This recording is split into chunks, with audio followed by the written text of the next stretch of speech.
warning device. During potentially dangerous weather situations, specially built receivers will automatically activate to warn of impending weather hazards.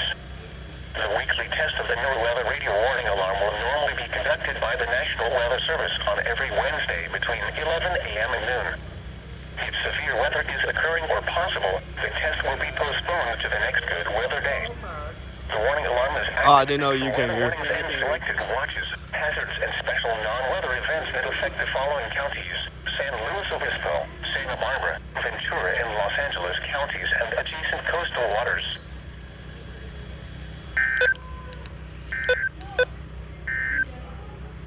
The forecast. All right.